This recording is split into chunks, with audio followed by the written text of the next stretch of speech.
இந்த வீடியோல நம்ம மெதுவடை எப்படி பண்றதுன்னு பார்க்கலாம். இதுக்கு முன்னாடி நம்ம சேனல் நீங்க சப்ஸ்கிரைப் பண்ணலாம், சப்ஸ்கிரைப் பண்ணிக்கோங்க. பெல் பட்டனையும் கிளிக் பண்ணிக்கோங்க.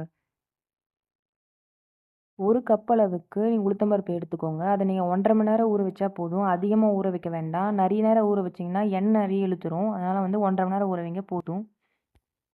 1 கப் அளவுக்கு நான் வந்து உளுத்தம் பருப்பு எடுத்திருக்கேன். 1 கப்புக்கு நீங்க வந்து ஒரு 1/4 கப்பு வந்து தண்ணி ஊத்தி அரைச்சாலே போதும். நல்லா இந்த மாரி கெட்டியா வரும். நீங்க நெறைய தண்ணி சேர்த்தீங்கன்னா வந்து வடை வந்து ரொம்ப எண்ணெய் இழுத்து நல்லா இருக்காது.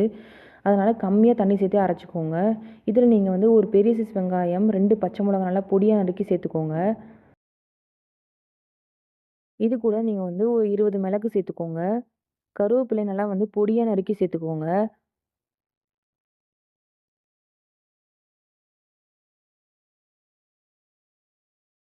1 ஸ்பூன் அளவுக்கு நீங்க வந்து உப்பு சேர்த்துக்கோங்க. சேர்த்துட்டு இது நல்லா இப்போ வந்து பெசஞ்சு எடுத்துக்கலாம்.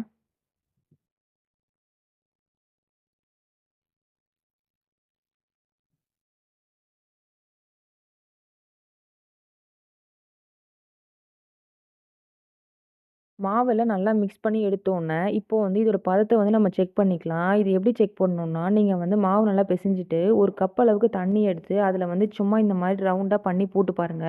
மாவு வந்து அடியில போகாம மேல இந்த மாரி வந்து மிதக்கணும். அப்படி இருந்துச்சுன்னா, இது வந்து கரெக்ட்டான பதத்தில இருக்குன்னு அர்த்தம்.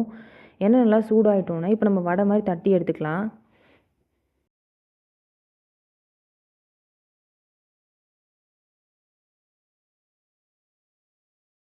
வந்து நீங்க மாவு அரைக்கிற பதம் வந்து ரொம்ப கரெக்ட்டா இருக்கணும். ரொம்ப தண்ணி ஊத்தி அரைச்சிட்டிங்கன்னா, ரொம்ப ஆயிலியா ஆயிடும் வடை. ரொம்ப நல்லா இருக்காது.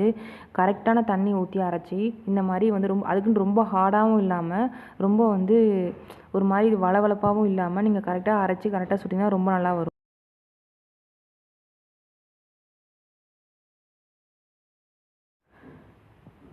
இது ஒரு 5 மினிட்ஸ்ல ரெடி ஆயிடும். ரொம்ப கிரிஸ்பியான வந்து வடை ரெடி. கண்டிப்பா நீங்க இத ட்ரை பண்ணி பாருங்க. இந்த ரெசிபி உங்களுக்கு பிடிச்சிருந்துச்சா, நம்ம சேனல் நீங்க சப்ஸ்கிரைப் பண்ணிக்கோங்க. பெல் பட்டனையும் கிளிக் பண்ணிக்கோங்க.